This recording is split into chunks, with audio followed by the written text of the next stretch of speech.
Face à elle, votre rendez-vous actualité du vendredi sur LFM. Madame, Messieurs, bonsoir. Vous êtes effectivement dans votre émission politique Face à elle sur LFM Radio. Et ce soir, on reçoit Claude Askolovitch, journaliste et éditorialiste français. Bonsoir, monsieur Askolovitch. Bonsoir. Alors, pour m'accompagner naturellement et comme d'habitude, nous avons notre amie Annette Polvast. Bonsoir, Annette. Bonsoir, la Bible. Ainsi que Pierre Cardot. Bonsoir, Pierre. Bonsoir, la Bible. Je sais que demain, c'est un heureux événement pour toi, mais ce soir, il va falloir enregistrer l'émission.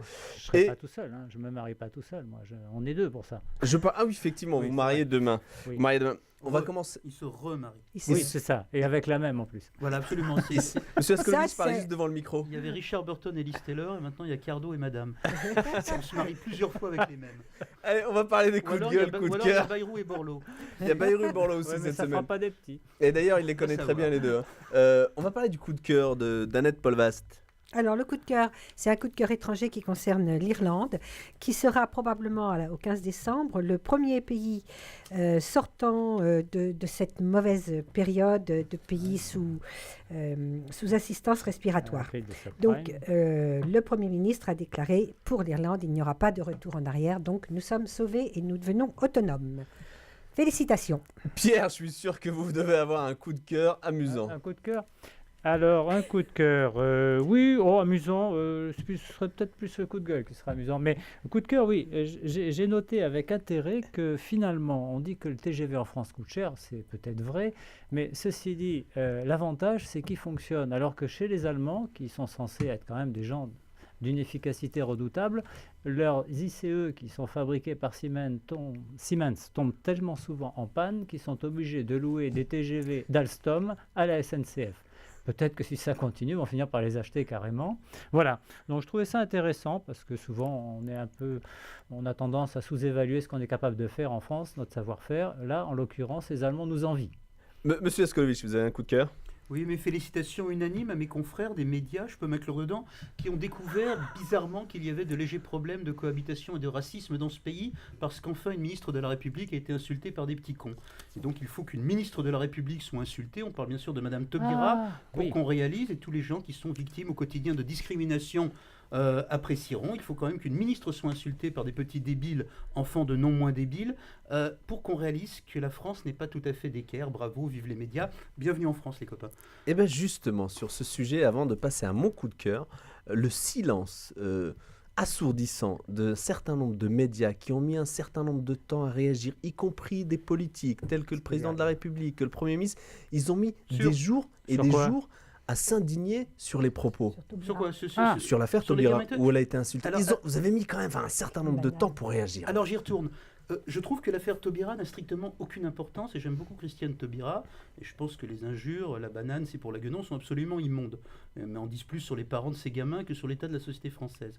Donc je me fous totalement de cette affaire. Je pense que Christiane Taubira va très bien, qu'elle n'a jamais été aussi aimée dans son camp, qu'elle n'a jamais été aussi symbolique.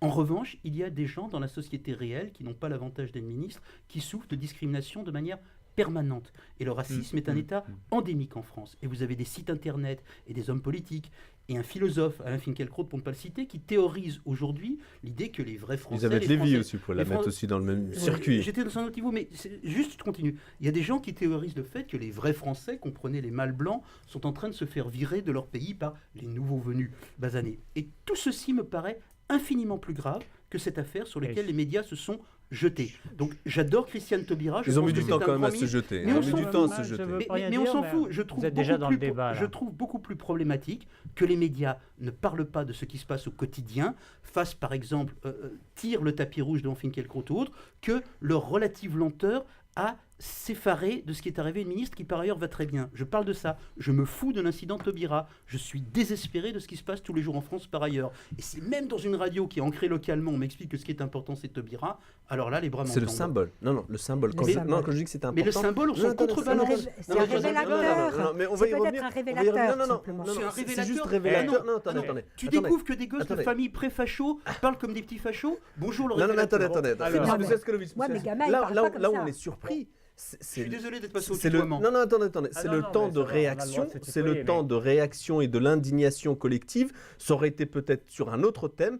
je pense que les politiques et les médias auraient réagi à l'instant Mais c'est pas T. vrai. Mais en plus, c'est pas vrai. Il y a eu un ramdam Allez, à on va l'Assemblée. revenir sur... Attendez, on va pas s'en sortir. On va revenir sur le débat parce que... Je dis que cette histoire n'a aucune Mais importance. enfin, la Bible, et la qu'elle n'a Bible. d'importance qu'en raison de la personnalité Tu vas de la maîtriser ce victime. débat, oui. La Bible. Enfin, non, Alors, voyons. ton coup de cœur ou ton coup de gueule, on sait plus où on en on est. va commencer par Non, mais mon coup de attends, Faut pardon, qu'on non, t'aide mais- à on maîtriser reviendra l'émission, sur le là. sujet. Non, mais puisqu'on y est, t'as découvert l'existence de fachos dans ce pays quand Taubira s'est fait on insulter. va y revenir parce que Ah c'est bon le débat. Non, on va y revenir parce que C'est c'est le le débat. cœur du débat. On l'a absolument Ah, je pas l'adore, il est provocateur découvert, à on le souhait. vit tous les jours. Cool. Mais juste, Ah bah là, ça va mieux. je dis juste que le temps de réaction des médias et des hommes politiques en soutien à Taubira a été extrêmement long. Mais- C'est tout. Mais elle a bon, pas besoin on de Et revient ça, pas c'est là-dessus, une tu réplique. l'as Alors, déjà mon coup de dit. cœur, Allez, passe à mon ton coup de cœur, Silence, messieurs. c'est pour le Heureusement Venezuela. qu'il y a une femme pour nous C'est calmer. pour le Non, Venezuela, enfin. puisqu'ils ont créé un vice-ministre du suprême bonheur social du peuple. Waouh. Au Et il Venezuela. va faire quoi? Quelle est sa Écoute, mission euh, exactement? Elle est à définir comme un certain nombre de ministres après,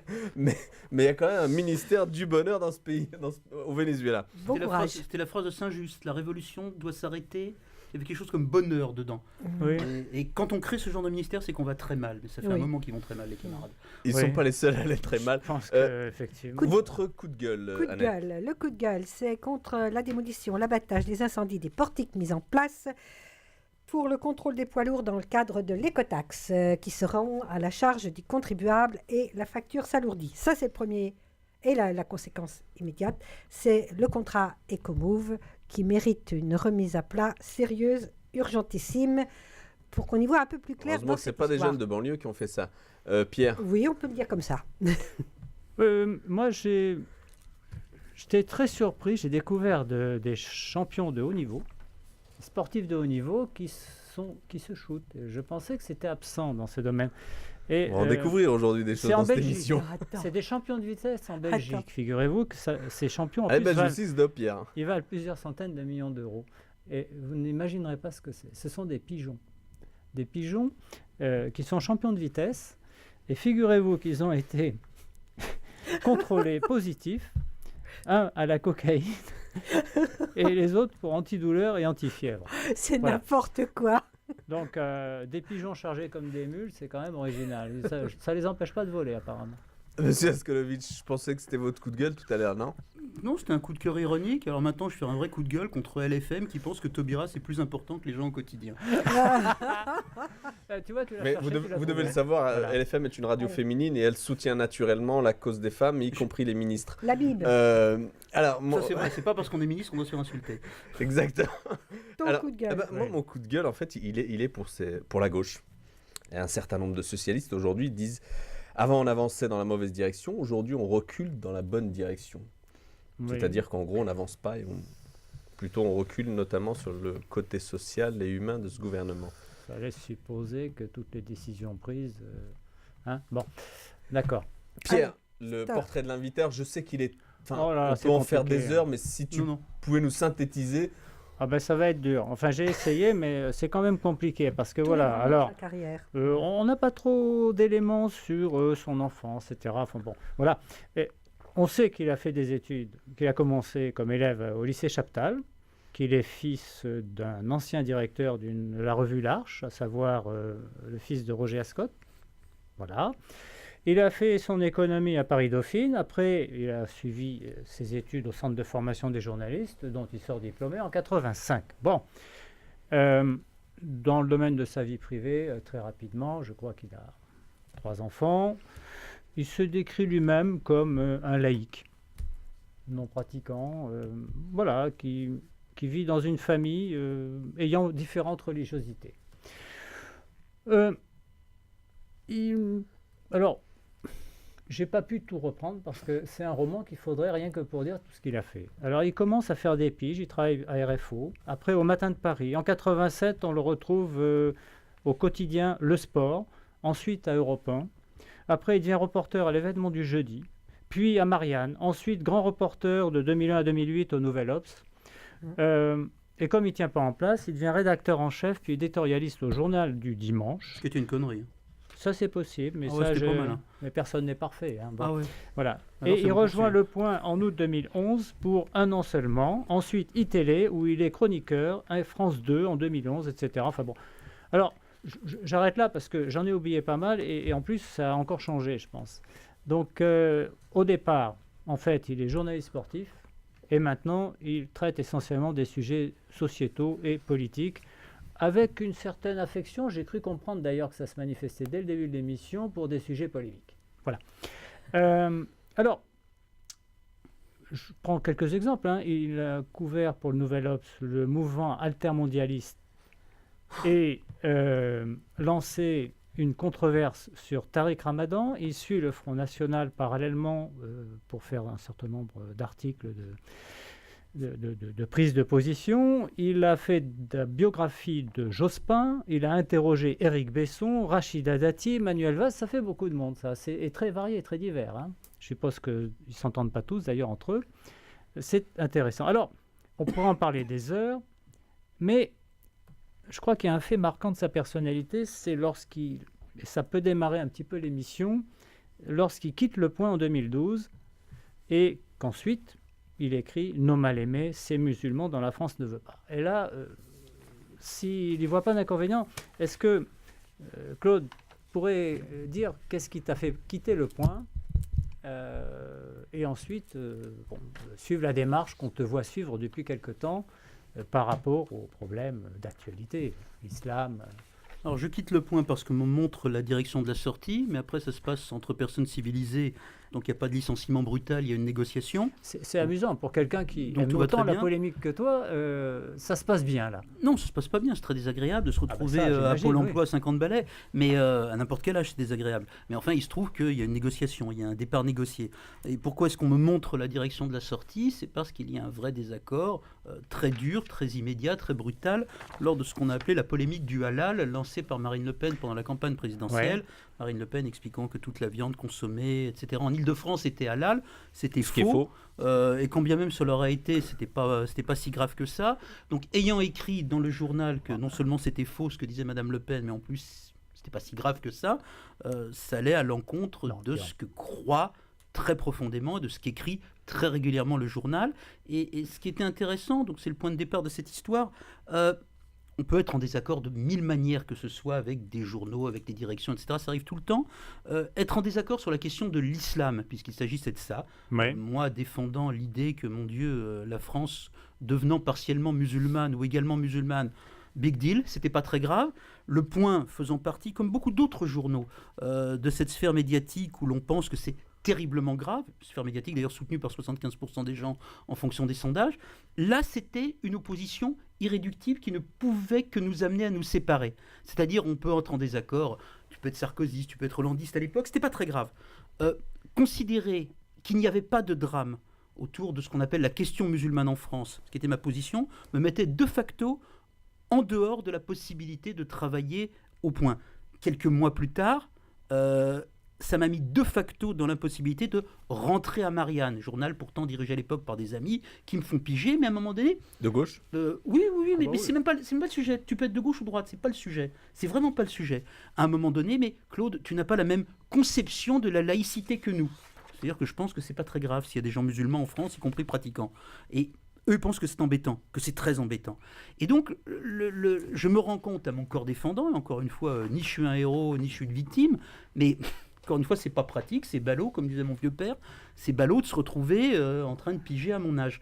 Mais de fait, quand on considère dans le milieu médiatique intégré, on va dire, ou vedettarisé, peu importe, qu'il n'y a pas de problème majeur à voir la France devenir un pays empreint d'une réalité musulmane, quand on pense que ce n'est pas grave, alors on va à l'encontre de tellement d'évidence et de tellement de gens qu'on est de facto marginal. Je vais très bien, je bosse sur iTélé, je bosse sur Beansport, je bosse sur Arte, ça va. Mais j'ai vraiment vérifié à quel point cette position, qui pour moi est assez banale, humainement banale, vous met en dehors d'un consensus. Et vous le voyez, à chaque fois qu'on parle de l'islam, ça rend dingue. Vous le voyez à chaque sondage sur l'islam, ça rend dingue 75% des gens. Et ça n'en finit pas. Donc, de cette réalité-là, j'ai fait un livre en rencontrant des gens musulmans très engagés, très religieux, vous pouvez dire intégristes, ça ne me dérange aucunement, je leur dis parfois, et en essayant de réfléchir sur ce qui est arrivé en France depuis 25 ans, depuis le moment où on a commencé la mon Dieu, la définition de l'identité française comme étant irréductible à l'islam. Ce qui est compliqué quand les Français sont musulmans aussi. Mais ça, c'est le constat. Vous êtes un homme médiatique, vous le dites vous-même, vous avez travaillé dans un certain nombre de rédactions. Non, mais ça, c'est du pipeau, c'est pas vrai. Ah, mais- Non, mais sérieusement, je suis un mec qui bosse. Vraiment, je suis pas un homme médiatique. Je sais même pas ce que Alors, c'est, ça. Médiatisé. Non, Médiatisé, mais Bon, enfin, peu importe, votre mais- prise de position compte. Et on a l'impression, là, je vous crois pas. venez de nous faire le constat, mais les origines du constat, les médias ont leur part de responsabilité. Aujourd'hui, systématiquement, qu'il y a un fait divers, s'il y a un musulman qui est dans l'eau, eh ben on va dire le musulman, ou Farid, ou Mohamed, ou Ali, et on a l'impression véritablement que vous faites partie des causes. Ma pomme? Non, Monde pas ma pomme. médiatique. Non, pas ma pomme. Mais le monde, Bah, le monde médiatique... Parce que vous avez quand même changé. Hein. Attendez, pardon, je réponds. Après, on la fera. Je attendais la question que vous avez changé. Mais juste un truc. Mais vraiment simplement. Monde médiatique, le monde médiatique, le paysage, les covers des grands hebdos notamment, sont ce qu'elles sont. Un journaliste éminemment sympathique et en plus supporter du PSG qui pose à François Hollande, président de la République, la question: l'islam est-il compatible avec la République? Comme c'était une question à poser essentielle, puis après sera repris dans des réunions de ministres. C'est ce qu'il est. Ce qui m'intéresse, depuis 24 ans, depuis ce qu'on a appelé, la plupart de nos éditeurs n'étaient pas nés, si ça se trouve. Il y a des jeunes, il y a des collégiens qui écoutent. Mais il y a 24 ans, quand leurs parents étaient encore bébés, les collégiens qui bossent dans cette radio, il y a 3 jeunes femmes, certainement très mal élevées, qui portent des foulards musulmans dans un collège à Creil, dans le Val d'Oise. À cette époque-là, le communisme est en train de s'effondrer. Le mur de Berlin tombe. Moi, j'étais jeune journaliste en reportage à Leipzig, en Allemagne de l'Est, et je regardais le monde basculer. Quand je rentre en France, la seule chose qui intéressait ce pays, mais tout ce pays, ses élites politiques, ses élites médiatiques, l'opinion même, c'était « Waouh, on a des musulmans intégristes dans un collège, faut-il les virer ou faut-il les accepter ?» Et c'était un débat de dingue par rapport à la réalité humaine de ce pays. Aujourd'hui, le foulard fait partie du paysage. À l'époque, c'était rien. Mais tout en étant rien, 3 minettes mal élevés, avec des pères mal embouchés, mais peu importe, avaient réussi à focaliser l'attention de tout un pays avec pétitions, interventions ministérielles, les journaux ne parlant que de ça, et au moment où la planète basculait, où le communisme s'effondrait, hein, pas dans un moment où on s'emmerdait un petit peu dans l'actu. Donc de cette dinguerie-là, qui est une dinguerie française, qui est la dinguerie identitaire française, qui sommes-nous, nous Français? Et on ne sait plus très bien qui nous sommes, mais on sait qui nous ne voulons pas être, ils ne veulent pas être musulmans, très bien, on a compris. Naît un empilement de pratiques, de coutumes et de lois, notamment la loi de 2004 sur les signes religieux à l'école, mais ce qui a failli se passer l'été dernier, l'interdiction aux filles voilées d'assister à des cours à l'université, et des choses qui sont dans la banalité des conversations.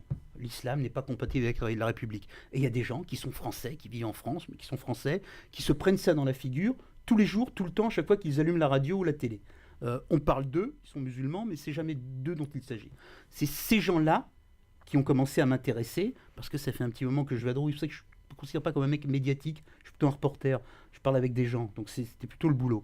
Et le malheur que cela génère dans ce pays, le malheur que génèrent les discours officiels et permanents, c'était ça qui m'intéressait, c'est pour ça que je suis parti faire ce bouquin. Alors allez-y, vous allez me dire que j'ai changé. Allez-y, comment est-ce que j'ai changé? Il a changé. Vous avez vachement Mais en quoi j'ai changé, pour moi, vous avez Blagapar? changé. Vous avez quand même soutenu l'invasion de l'Irak par les forces Mais c'est du pipeau, anglo-américaines. ça. Oui, Non, c'est attends, ça. lis pas Internet, où, quand, comment. Mais c'est du pipeau absolu. Je suis désolé, hein. Il y a un mec... Vous avez quand même, vous faisiez partie de ceux qui ont diabolisé Tariq Ramadan, par exemple. Attends. Je pense que Tariq Ramadan est un agitateur politique d'extrême droite. Je le pensais avant, je le pense maintenant. Je suis prêt à me faire brûler pour le droit des musulmans à vivre comme ils peuvent et comme ils veulent dans ce pays, tout en disant, dans le même livre où je défends de manière totale contre la plupart des institutions et des élites de ce pays le droit des musulmans à vivre, dans le même livre, Bon. je réaffirme Vous avez que Tariq encensé. Tariq Ramadan est un agitateur d'extrême droite, auteur en 2003 d'un texte antisémite. On peut penser 2 choses en même temps. Et Tariq Ramadan n'est pas les musulmans qui ne sont pas Tariq Ramadan.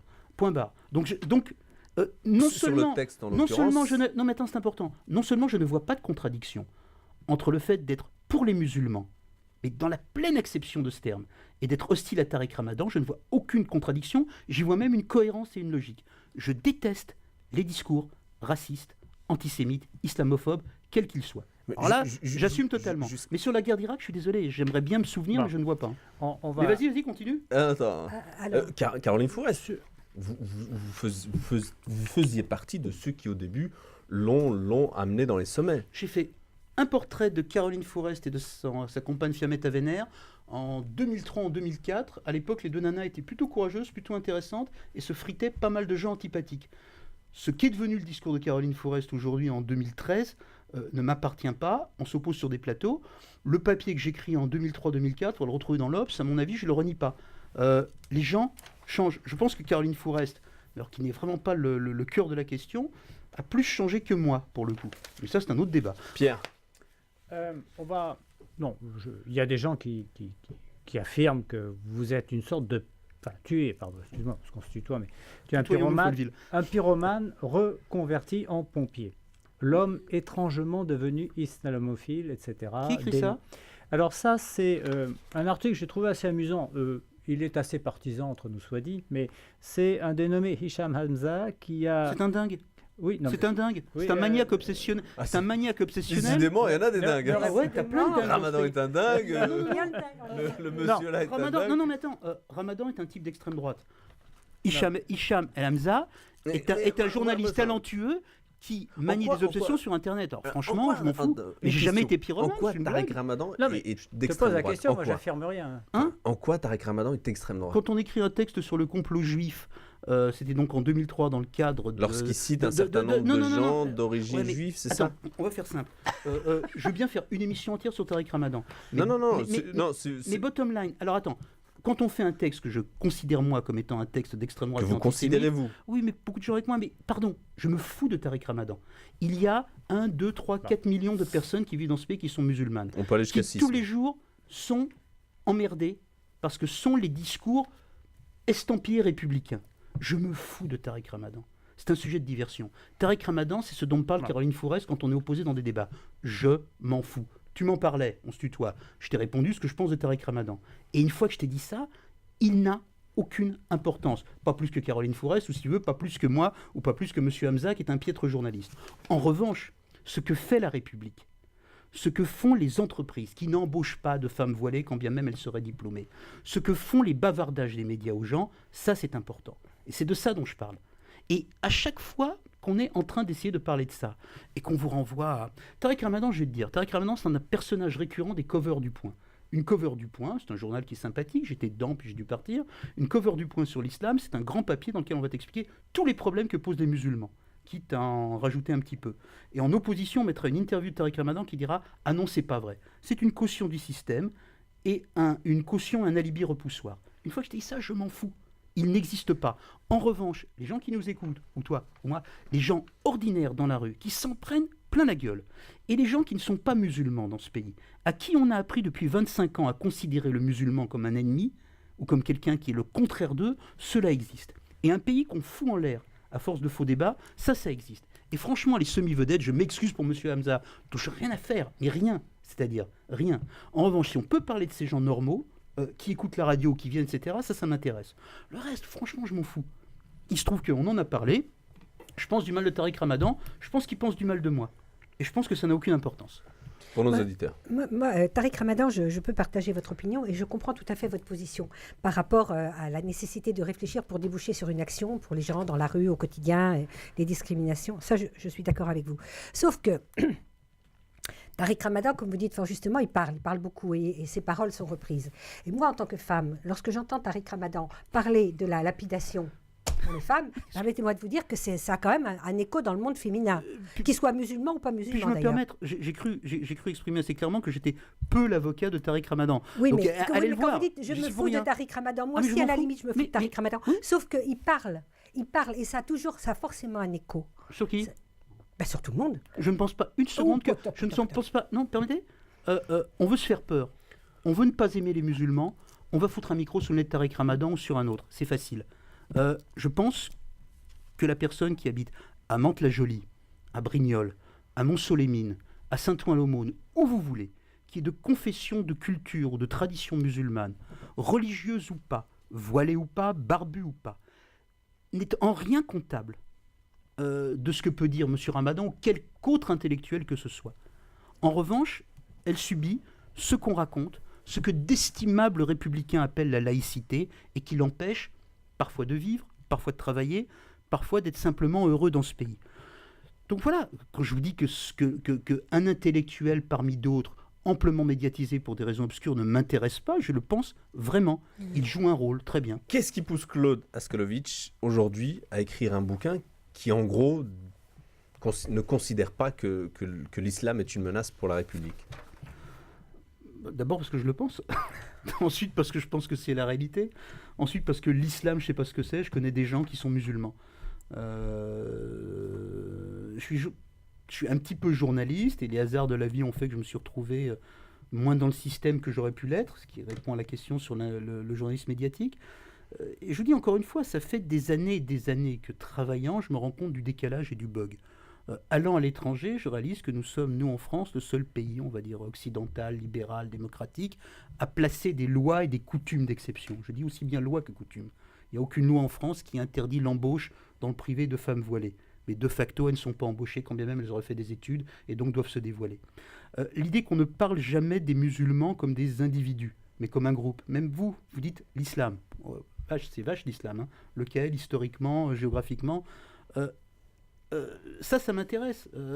Albert Londres, qui était infiniment journaliste, et je ne peux absolument pas me comparer à lui, mais Albert Londres parlait des gens. Marcel Pagnol disait, si j'étais journaliste, je ne ferais que des portraits. J'étais peintre, je ne ferais que des portraits. Ce qui m'a intéressé, moi, dans ce bouquin, c'était d'aller voir des gens dont on m'explique a priori à quel point ils sont différents de moi, intellectuels, journalistes, juifs, laïcs, français, de souche, de tradition, etc. Donc des musulmans ultra religieux. Et de rencontrer des gens qui sont pleins de contradictions,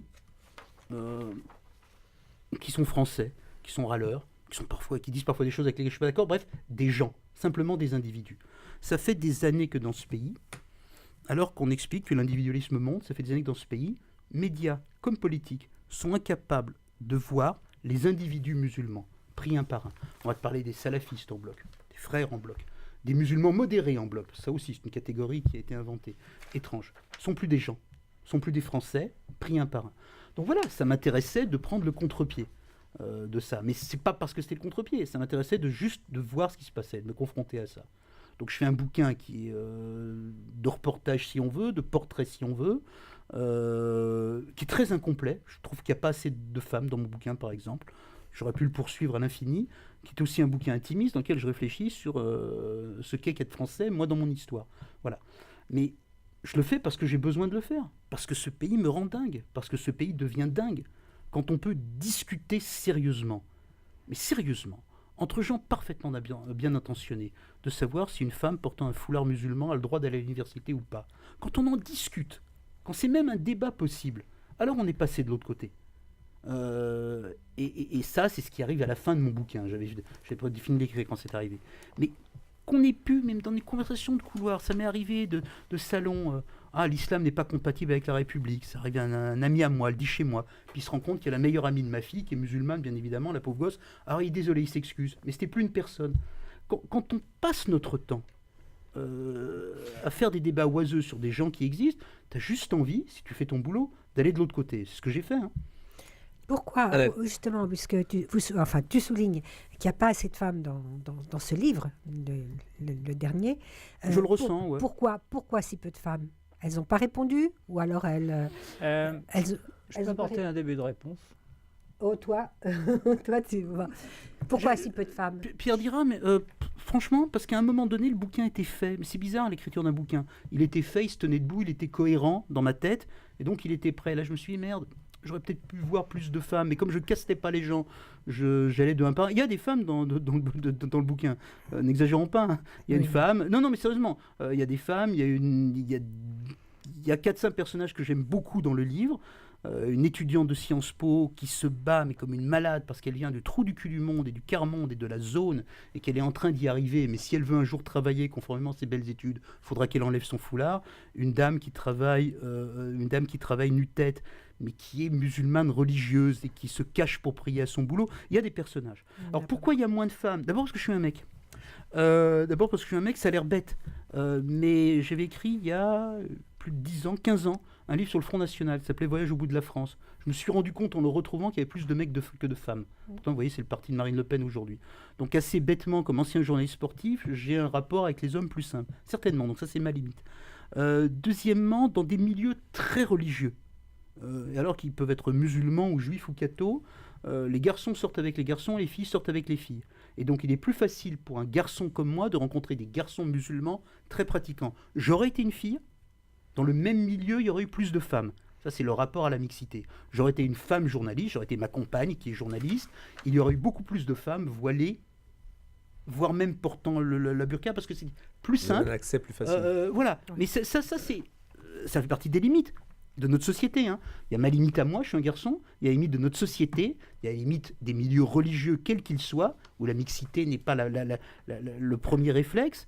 Voilà. Et puis il y a le fait du hasard. Je rencontre, puis à un moment donné, le livre est fait. J'ai eu, après le bouquin, des témoignages qui m'ont surpris, c'est toujours bizarre quand les gens vous disent merci, et parfois bouleversé. Donc j'ai eu le témoignage notamment d'une jeune femme qui est prof de collège, en banlieue parisienne, peu importe, qui est d'origine africaine, sénégalaise et mauritanienne, et qui est musulmane très croyante, mais ça ne se voit pas. Et qui me raconte comment, en salle des profs, avec ses collègues, en voyage de classe, elle ne leur dit pas, elle dit un peu qu'elle est végétarienne. Elle ne boit pas d'alcool, c'est parce qu'elle n'aime pas l'alcool.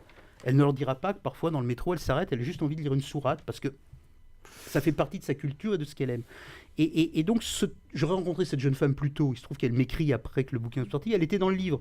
Ce qui m'intéressait, c'était à quel point les gens étaient empêchés par l'imbécilité environnante de dire leur vérité. Et comment, quand on est musulman, on doit se soumettre ou un peu mentir à son environnement. Pas toujours, hein, heureusement, mais parfois, et suffisamment souvent pour que ça rende les gens malheureux. Donc voilà pourquoi il y a peu de femmes et pourquoi, à mon avis, voilà, je pourrais refaire un autre livre derrière. Je pense que ton livre mérite d'être lu et relu. L'avantage, c'est que par rapport à ce que tu disais tout à l'heure, on parle souvent de musulmans, de l'islam, on parle allemand des individus. Tu décris des individus. Alors, ils sont très différents. C'est vrai qu'il y a plus d'hommes que de femmes, mais bon, tu as expliqué pourquoi. Ce que je trouve intéressant dans cet ouvrage, c'est que tu avais quasiment fini de l'écrire quand tu m'appelles pour me dire, sur une affaire qui défraie l'actualité, j'ai l'impression qu'il manque une parole. On n'entend finalement qu'une version. Donc Babylou. Et tu m'appelles pour me dire... C'était le sujet que j'avais prévu juste après, mais très bien. Belle transition. Tu me dis... C'est ça le charisme politique. Et effectivement, tu avais pour le moins des difficultés à avoir l'autre version, car si on regardait la presse, tous les médias, jamais il n'y avait une autre thèse que celle développée par, j'ai envie de dire... Pas tous les médias. Oui, non, c'est pas parce qu'il y en a quelques-uns qui ont réagi après qu'on peut considérer... Enfin, le Cœur des Vierges, excuse-moi, c'était quand même bien celui qu'on a entendu partout et qui donnait toujours la même version. Il y a le petit chaperon rouge et le grand méchant loup, voilà, c'est tout noir ou tout blanc. Ce qui m'intéresse dans ta conclusion, parce que ça m'a beaucoup travaillé pendant le temps où j'étais parlementaire, ce qui m'a amené d'ailleurs à ne voter aucune des lois d'interdiction. On considère qu'on est en République et qu'on est en train de filer un mauvais coton là-dessus. Tu écris ce que la France a construit depuis 25 ans à gauche comme à droite, à force de scandales, de lois et de déni, de mensonges nostalgiques, c'est l'idée de l'altérité musulmane, irréductible à la raison et irréductible à la République. La proclamation d'une identité en danger, nationale ou républicaine, et tout sera licite légalement pour la préserver. Tu dis, depuis un quart de siècle, les musulmans ont grandi sans pouvoir exister. Je continue, on a interdit le voile à l'école, on a fait un scandale du halal, on interdira le voile à la crèche, on interdira encore dans les entreprises demain, et chaque interdit nourrira la colère, et chaque mépris engendrera le mensonge, et les musulmans continueront pourtant de grandir, persuadés que leur pays ne les aime pas. Et ça, c'est toujours ce qui m'a extrêmement préoccupé dans les débats qu'on a eu en France, c'est-à-dire que ce soit pour le foulard ou ensuite pour la burqa, ma crainte a toujours été que ces débats tournent mal et que finalement, pour une minorité qui se comportait de façon très provocatrice, ce qui peut se comprendre, mais enfin, bon, c'est une minorité, en fait, on risquait d'avoir dans le débat, on risquait de donner l'impression à une majorité de musulmans, entre autres, l'impression que finalement cette République ne les reconnaissait pas comme telle et qui n'avaient d'une certaine façon pas leur place telle qu'ils étaient. Et ça, pour moi, c'est très dangereux parce que ça ouvre la voie aux extrêmes. Ça risque de casser, je dirais, cette grande force qu'on a chez nous en France, c'est-à-dire cette majorité de musulmans modérés qui ont envie de vivre tranquille et dans la République. Je me suis dit, là, on commet des erreurs à chaque fois. Et je crains, hélas, puisque après la loi sur le foulard dans les collèges, on n'a plus de foulard dans les collèges, mais on les a vus se développer, se multiplier dans la rue. Et après la loi sur la burqa, enfin, c'est comme ça qu'on l'a appelé. Et pour moi, ce qui a été dangereux, c'est d'aborder le sujet par rapport au problème de la religion, par rapport au problème des droits des femmes.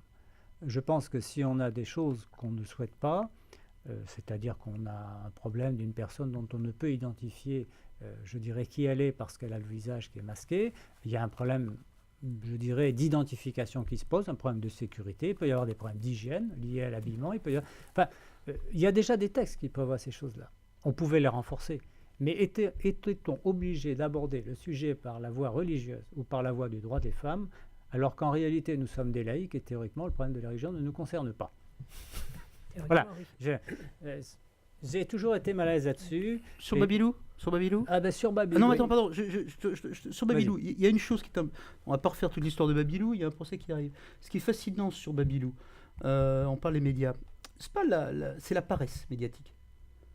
Un article est reproduit, et il est reproduit à 10 000 exemplaires. Ce qui est fascinant, c'est l'acceptation des évidences. C'est-à-dire que l'affaire Babylou, cette histoire de conflit entre une crèche et une ancienne directrice adjointe, a permis aux médias et à une grande partie de la classe politique de considérer que toute une ville, donc Chanteloup-les-Vignes, plutôt tout un quartier de Chanteloup-les-Vignes, le quartier de la Noë, était islamisé. Et que ce quartier islamisé avait diligenté une de ses filles portant foulard pour détruire une crèche laïque. Tout était faux. Le quartier n'est pas islamisé. C'est un quartier populaire français avec des difficultés de sécurité ou autres et d'emploi, comme partout, dans lequel il y a beaucoup de musulmans, et il n'est pas islamisé. C'est pas, mais pas seulement, mais il n'est pas islamisé. C'est un quartier. C'est pas simple les quartiers. C'est pas, c'est pas nos deux collègues que j'ai expliqué ça. Mais peu importe, c'était écrit. Le quartier n'avait jamais diligenté une jeune femme pour détruire une crèche laïque. Il y avait une femme qui avait un conflit avec son employeur, qui s'est résolu de la pire manière que ce soit. Ce qui est fascinant dans cette histoire, c'est à quel point cette vision totalement apocalyptique de ce qu'est une banlieue française, de ce qu'est un quartier dans une banlieue française, de ce qu'est une religion dans une banlieue française, mon Dieu, c'est imposé banalement. L'autre jour, j'écoutais sur une autre grande radio qui s'appelle donc France Culture. Après nous, naturellement. Absolument. Non, mais c'est une dame supposée parfaitement estimable qui s'appelle Caroline Eliachev. Caroline Eliachev est la fille de Françoise Giroud, qui est une grande dame journaliste française, c'est une psychanalyste, si je ne dis pas de bêtises, et elle écrit sur ces questions-là, et elle a écrit un livre qui s'appelle « Comment le voile est tombé sur la crèche », qui est censé être l'histoire de Babylou. L'amoncellement d'imbécilité que Madame Eliachev pouvait proférer sur les ondes de France Culture, qui est la radio la plus élitaire et la plus intelligente, au bon sens du terme, du service public, et sans doute des ondes françaises, était aberrante. Elle a expliqué par exemple que oui, bien sûr, il faudrait interdire les femmes voilées comme nounou dans les crèches, parce que, comprenez-vous, quand une nounou puéricultrice est voilée, elle ne va pas nourrir les enfants. Si jamais c'était l'heure de la prière, elle priera avant de nourrir les enfants. Et le journaliste en face, qui est un type estimable, Dominique Souchet, ancien d'Europe, grand journaliste, disait « Ah oui, vraiment, c'est pas possible, approuvait ». Ce qui est aberrant, et c'est ça l'islamophobie. L'islamophobie, c'est l'imbécilité des gens intelligents. C'est le racisme des gens positifs ou progressistes. C'est la part de mal qu'on a au nom du bien, l'intérêt des enfants.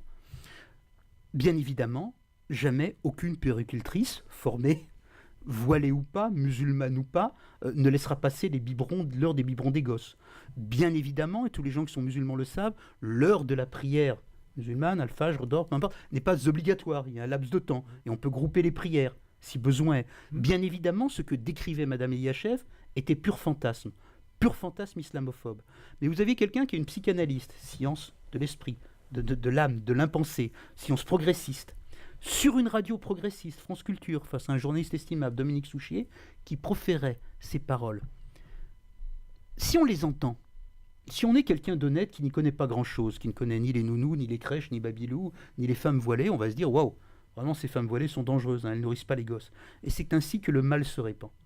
Donc l'affaire Babylou, c'est le prétexte à ça. La haine des gens gentils, le racisme des gens progressistes, la trivialité de pensée des intellectuels. L'affaire Babylou a été la quintessence de ça. Et ça continue. Et ça, c'est. Alors, tu me demandais tout à l'heure pourquoi j'avais écrit. Vous me demandez tout à l'heure pourquoi j'avais écrit ce bouquin. Parce que je ne supportais plus, et je ne supporte toujours pas, Les fachos, je m'en arrange.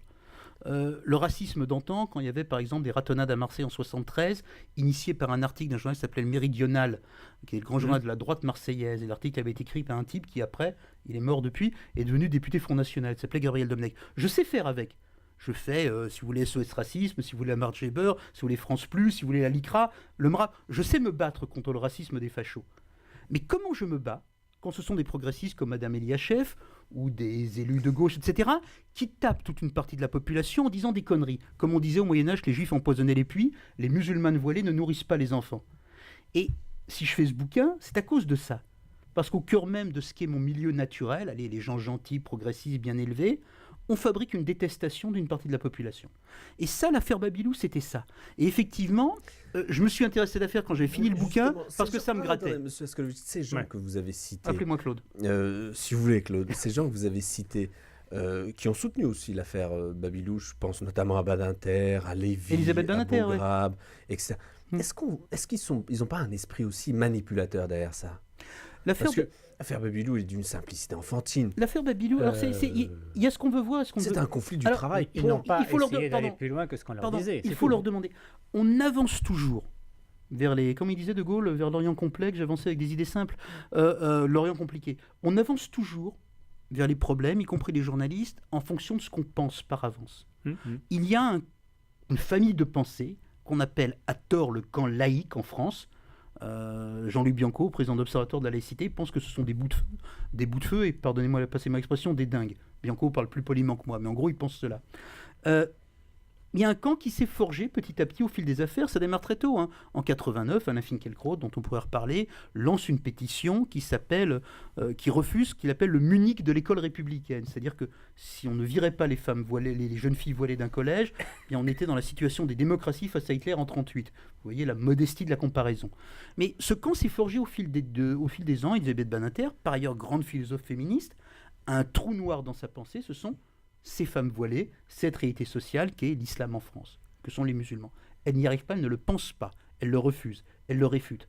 Alain Finkielkraut, qui a écrit des choses extrêmement justes, extrêmement précises, extrêmement fines sur l'éducation, la transmission, la littérature, la beauté de la culture, a à un moment donné un trou noir dans sa pensée. C'est cette question de l'identité française et de l'islam qu'il refuse, des musulmans qu'il ne veut pas connaître, et il tombe dedans, et il devient le personnage qu'on voit jouer sur les plateaux télé. C'est une tragédie intellectuelle. Quelque part, elle m'intéresse moins que la tragédie des gens ordinaires qui la subissent. Je préfère la nounou voilée à Alain Finkielkraut. Dans le temps, si vous voulez, si j'ai changé, dans le temps, j'étais désolé de Finkielkraut. Aujourd'hui, je m'en fous, comme de Ramadan. En revanche, ce que peut vivre une femme qui se dit, mince, je garde des enfants à domicile, mais je suis musulmane pratiquante, et peut-être que demain, je ne pourrai pas, parce qu'une bande de fous ont préparé une loi et ont préparé les esprits, ça me concerne plus. Donc, vous me demandez s'ils sont... Je pense qu'ils sont habités par l'idée que la France ou la République seraient menacés. Et il faudrait les défendre. Les défendre contre l'ennemi. Et l'ennemi, c'est qui? C'est l'islam. Et donc, dans la tête de ces gens, et j'en ai parlé, n'importe quelle femme portant un foulard sur la tête n'est pas une femme qui porte un foulard sur la tête parce qu'elle pense que son bon Dieu lui a demandé de le faire, quoique j'en pense, moi, laïque et limitaté. Non, c'est l'incarnation de l'ennemi, l'incarnation de l'infériorité féminine, l'incarnation des frères musulmans, l'incarnation de la subversion de la République. Et donc ces gens-là, Elisabeth Badinter, Finkielkraut, Elisabeth Lévy, peu importe, les individus ne comptent pas dans cette histoire. Mais ces gens-là, quand ils sont en train d'écrire des articles diffamatoires, Caroline Eliachef, quand elle dit sur France Culture qu'au fond, une femme voilée n'a aucune humanité puisqu'elle laisse un bébé crever de faim, ça veut dire ça, ne pensent même pas à mal. Ils pensent qu'ils sont en train de défendre des valeurs positives. C'est une folie politique qui s'est emparée de la France. Et c'est une folie qui s'assoit sur ce qu'on a de meilleur, l'envie de l'égalité, la protection des enfants, tout ce que vous voulez. Est-ce que cette Et folie, c'est terrifiant. Est-ce que cette folie n'est pas un danger pour la société Oui. dans son ensemble, puisque La réponse est oui. l'écrasante Attends, majorité la réponse des est oui. musulmans dans ce pays n'a aucun problème avec les valeurs de la République et les respecte totalement. Mais tu veux que je te dise Et on a une élite dans ce pays Pardon. Mais même le mot. qui focalise sur des détails. Mais je suis vraiment désolé. Mais je ne sais même pas ce que ça veut dire avoir des problèmes avec les valeurs de la République. Je ne sais même pas ce que c'est que les valeurs de la République. Pour moi, la République est un régime politique qui me convient parfaitement. Il n'a pas de valeur supérieure aux valeurs de la démocratie allemande d'après-guerre, ou néerlandaise, ou belge, ou britannique, ou italienne. Je veux dire, j'en ai ras-le-bol de ce discours incantatoire qui ferait de nous, Français, des êtres à part en Europe parce qu'on serait républicains. La démocratie, je comprends. L'égalité homme-femme, je comprends. L'égalité des droits, je comprends. La liberté de pratiquer sa religion, je comprends. C'est des valeurs universelles. Donc la barbe avec les valeurs de la République. Je veux dire, on peut vivre en étant royaliste en France, on peut vivre en étant juif à papillotes, on peut vivre en étant musulman barbu, on peut vivre en étant catho tradi, on peut vivre en étant franc-maçon athée. Vous voyez, j'ai que des clichés là, je le fais exprès.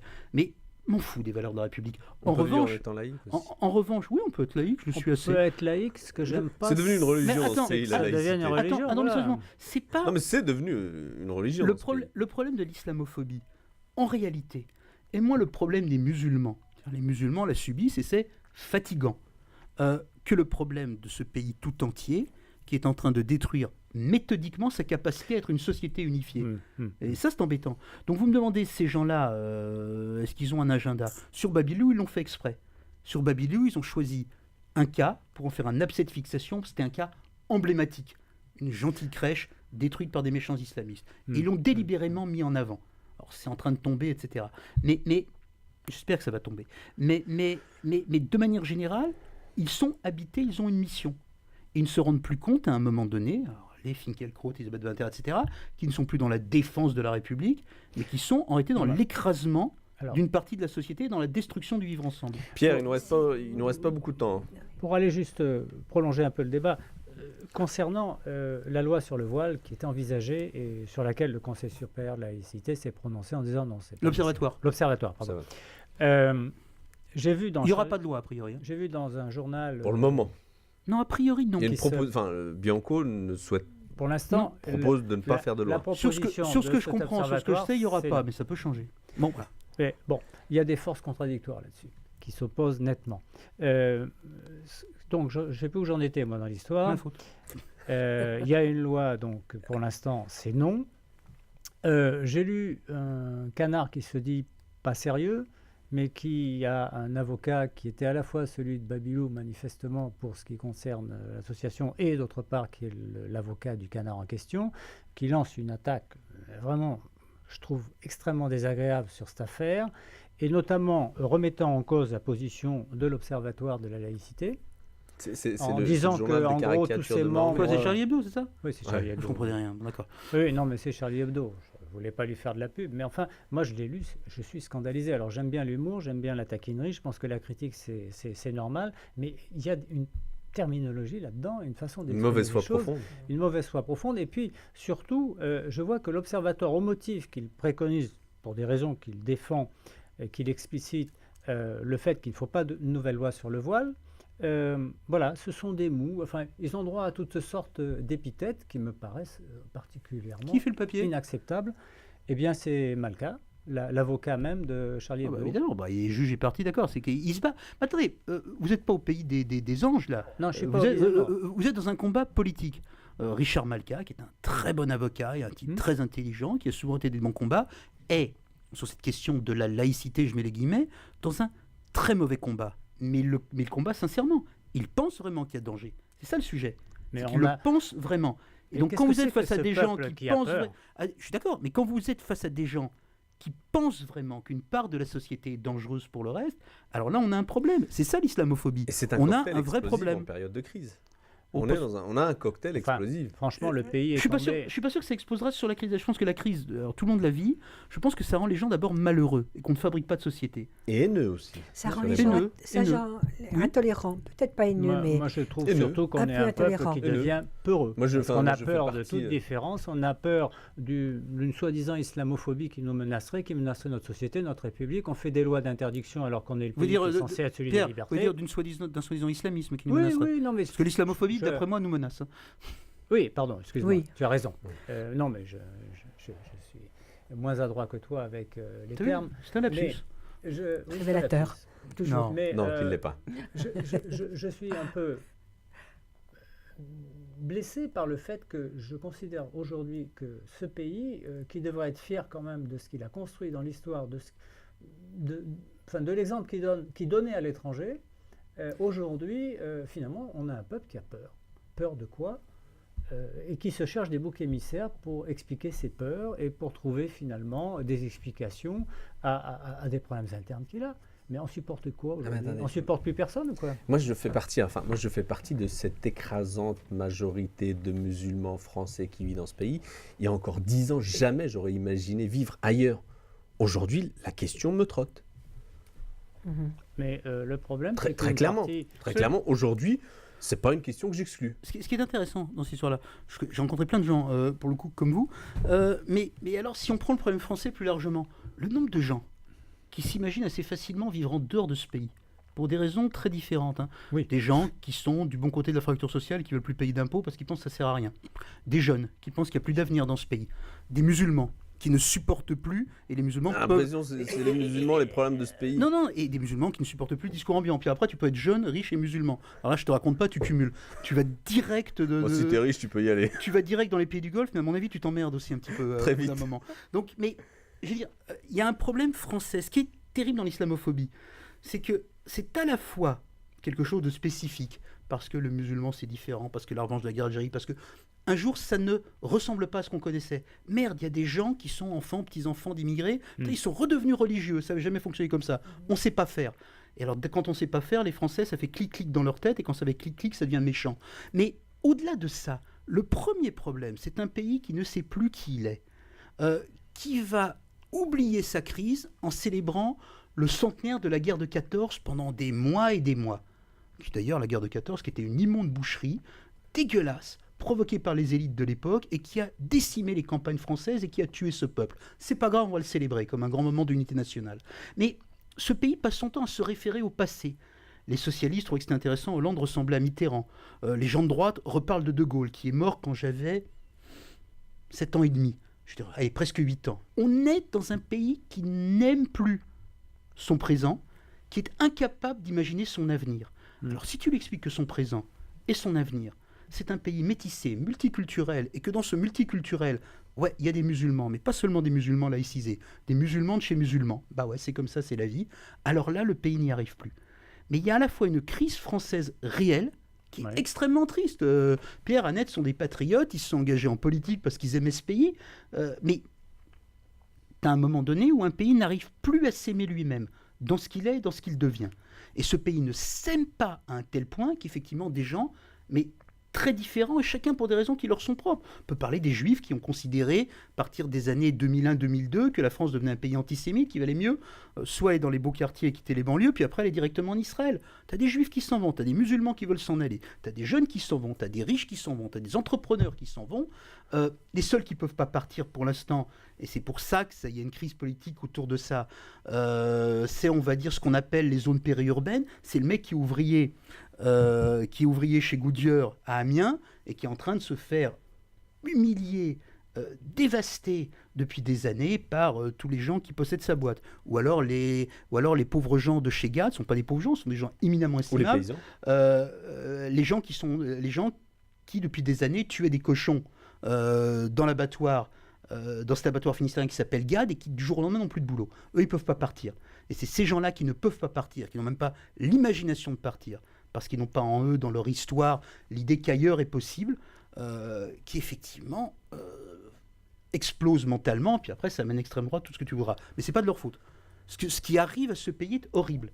Et l'islamophobie, qui est vraiment profonde, n'est qu'un aspect de l'histoire horrible de ce pays aujourd'hui. On n'a pas de bol, c'est le moment où on a décidé de naître. Tu peux nous parler du livre, Pierre ? Le bouquin, Eh écoute, je l'ai lu. Moi, je l'ai trouvé passionnant, avec des portraits de personnages. Évidemment, il a pris des musulmans pour nous montrer à quel point, je dirais, il y a des gens intéressants et très divers. La conclusion me plaît, elle m'inquiète en même temps, parce que, hélas, je pense que Claude a raison. Il y a quelque part un pays qui ne supporte plus grand-chose et qui se cherche. Moi, ce qui m'impressionne, c'est qu'en fait, on en est à un stade où finalement, on se rend compte que beaucoup de Français ont l'impression de ne plus avoir d'identité. Et où est cette fierté de ce pays qui, pendant longtemps, a donné des leçons à tout le monde et qui continue d'ailleurs parfois à en donner, mais sans avoir manifestement aujourd'hui des raisons, comme dans le temps, de donner des leçons aux autres. Moi, ce qui m'inquiète, c'est que vis-à-vis de l'extérieur, on est regardé bizarrement maintenant quand on voyage et qu'on sort un peu de la France, et que on a toujours cette tendance dans les médias à donner l'impression que finalement on a raison sur beaucoup de choses. Et quand on prend des lois pour interdire certaines choses, c'est parce qu'on est persuadé qu'on a raison, mais on a raison sur le monde entier. Il faut quand même qu'on sorte un peu. On n'est pas tout seul, isolé sur une île, avec un monde environnant, je veux dire, auquel on peut être indifférent. Et là, je suis quand même très surpris. Je sortais des photos de famille d'il y a 40, 50 ans, des années 60. Je remarquais que les femmes de la famille avaient toutes un foulard sur la tête. Mais on n'est pas musulmans chez moi. Annette? Moi, je voudrais, parce que nous sommes un peu pessimistes là. Bon, c'est vrai qu'on est en crise, c'est vrai qu'il y a des problèmes, c'est vrai qu'il y a de la discrimination, mais je pense quand même que d'une certaine façon, et fort heureusement, il y a de l'intégration qui fonctionne. La Bible le sait aussi bien que nous dans nos quartiers. On a vraiment des exemples nombreux, de plus en plus nombreux, de jeunes qui ne partiront pas et qui resteront parce qu'ils sont en train de réussir. Et puis d'autre part, nous savons tous que l'histoire est sinusoïdale. Alors c'est vrai, comme tu dis, on est arrivé au mauvais moment là. Voilà, il y a un problème. Mais moi, je ne veux pas baisser les bras et je pense que la France a quand même assez de ressources pour remonter d'une façon ou d'une autre. Même si nos enfants fichent le camp, un jour, nos petits-enfants reviendront. Je pense qu'on est né au bon moment, Annette. Dans cette émission, moi j'observe quand même dans cette émission... On est né au bon moment, Annette. On résiste. J'observe quand même dans cette émission qu'il a réussi à faire quand même son rôle quelque part de journaliste et de vous faire intervenir tous les deux. Parce que j'ai eu un instant l'impression que c'était vous de les inviter, que c'était plus lui. Non. Si tu veux être désagréable, je vais l'être aussi. Je me disais que finalement, on n'a pas besoin de toi pour faire l'animation de l'émission, vu qu'il était là. Hein, voilà.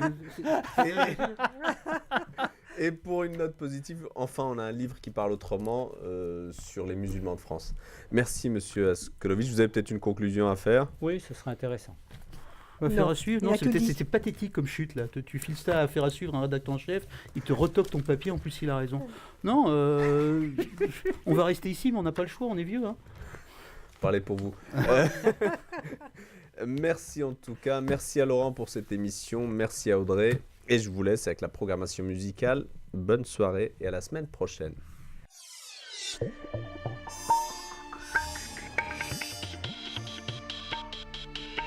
Face à elle, votre rendez-vous actualité du vendredi sur LFM.